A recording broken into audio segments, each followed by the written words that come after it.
Wakil Presiden RI, Kiai Haji Ma'ruf Amin, menyebut sektor pertanian Indonesia selama 2 tahun terakhir mengalami pertumbuhan positif sehingga mampu menjadi bantalan ekonomi di tengah kompleksitas pandemi.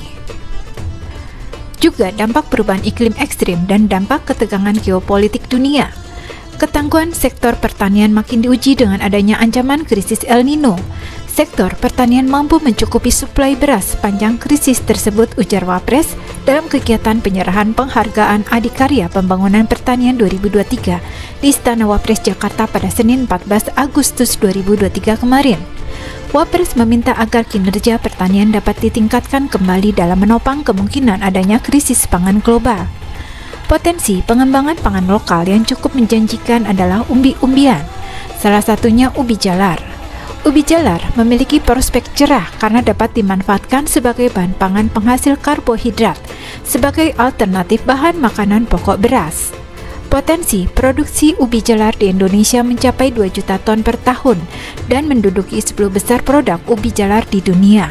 Potensi ini sangat cocok untuk diversifikasi pangan lokal sebagai alternatif makanan pokok.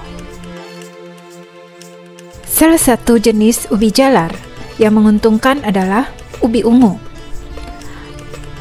Peluang bisnis ubi jalar ungu sangat menjanjikan, apalagi pengolahan ubi jalar ungu mudah diaplikasikan seluruh masyarakat Indonesia karena teknologinya sederhana. Bahan yang digunakan merupakan kearifan lokal pangan Indonesia.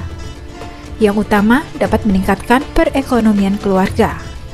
Kepala Badan Penyuluhan dan Pengembangan Sumber Daya Manusia Pertanian atau BPPSDMP Kementan, Dedi Nur Syamsi juga menegaskan, pangan adalah masalah yang sangat utama.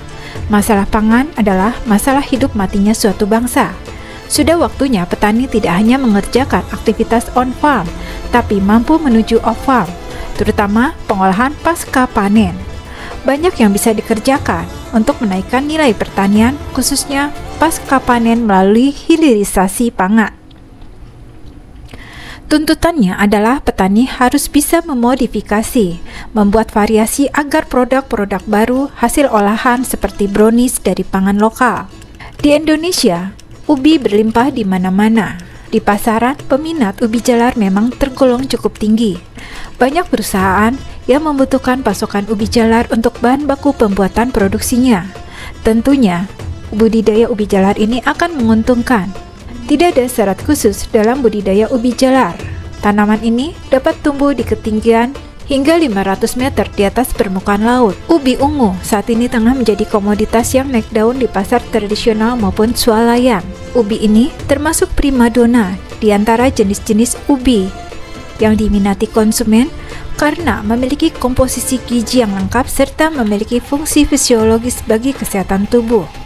Warna ungu kehitam-hitaman dalam ubi merupakan pigmen penting yang mengandung senyawa antisianin, di mana senyawa ini mampu berfungsi sebagai antioksidan, anti kanker, antibakteri, serta perlindungan buat hati. Karena ubi ini memiliki produktivitas tinggi dan cenderung di atas ubi putih. Menurut beberapa sumber, kandungan antisianin yang ada di ubi ungu memiliki stabilitas cukup baik di antara tanaman lain. Karena itu, banyak masyarakat yang mencari ubi ungu untuk camilan sehat keluarga. Selain masyarakat, beberapa industri makanan dan minuman mulai menyerap ubi ungu untuk bahan pembuatan makanan atau minuman. Salah satu produk olahan populer dari ubi ungu adalah ice cream ataupun keripik ubi ungu. Dibanding dengan jenis ubi lain, lebih mudah terserap pasar. Selain itu, ubi ungu memiliki harga yang lebih tinggi dibanding ubi putih. Di samping ubi ungu tingkat produktivitasnya jauh lebih tinggi. Bagi Anda yang bingung mencari pilihan bisnis yang tepat, bisa mencoba bisnis budidaya ubi ungu. Dengan kemauan dan minat yang tinggi, budidaya ubi ungu bisa dijalankan dengan mudah. Kepala Dinas Pertanian Pangan dan Perikanan Kabupaten Karanganyar, Siti Maisaroh mengatakan, Kementerian Pertanian mendukung upaya pemerintah Kabupaten Karanganyar untuk mengembangkan potensi ubi ungu. Dengan pengembangan komoditas umbi ini yang dilakukan di daerah Tawangmangu, Karangpandan, Matesi, Jenawi, dan Ngargoyoso. Saat ini, luas panen ubi di Kabupaten Karanganyar mencapai 753 hektar. Koordinator Penyuluh Pertanian Kecamatan Tawangmangu, Wagimin menjelaskan, Ubi mampu mendatangkan keuntungan yang besar, dengan biaya produksi yang dibutuhkan sekitar 35 juta rupiah per hektar. Perawatan yang perlu diberikan adalah penyiangan, pemupukan, pengairan. Seorang petani bernama Sugiarto menceritakan hasil panen ubi sekitar 40 ton per hektar, dengan harga jual tingkat petani kisaran Rp3.000 per kilogram, kurang lebih 120 juta per hektar. Dengan biaya produksi sekitar 40 juta, petani dapat meraup untung 80 juta selama periode 6 bulan tanam. Seorang petani desa Karya Bakti, Kecamatan Cidaun, Kabupaten Cianjur, berhasil menanam ubi ungu dengan modal 5 juta dan hasilnya mencapai 70 juta. Ia menanam ubi ungu di lahan garapan seluas 2 hektar. Hanya dalam tempo 90 hari setelah tanam, ia bisa memanen ubi ungu. Dibanding ubi lain, penghasilannya menanam ubi ungu lebih cepat hasilnya. Ubi ungu sebenarnya dapat tumbuh di tanah di mana saja di Indonesia dan dalam berbagai jenis dan ketinggian. Karena ubi adalah tanaman yang dapat mentolerir kondisi yang tidak baik seperti kekeringan dan serangan hama. Namun, beberapa kondisi lahan dan tanah tertentu bisa membuat tanaman ubi menghasilkan umbi yang besar dan sehat, seperti tanah harus gembur, lembab, dan subur. Untuk menambah nutrisi tanah, Anda bisa menambahkan kompos atau pupuk kandang.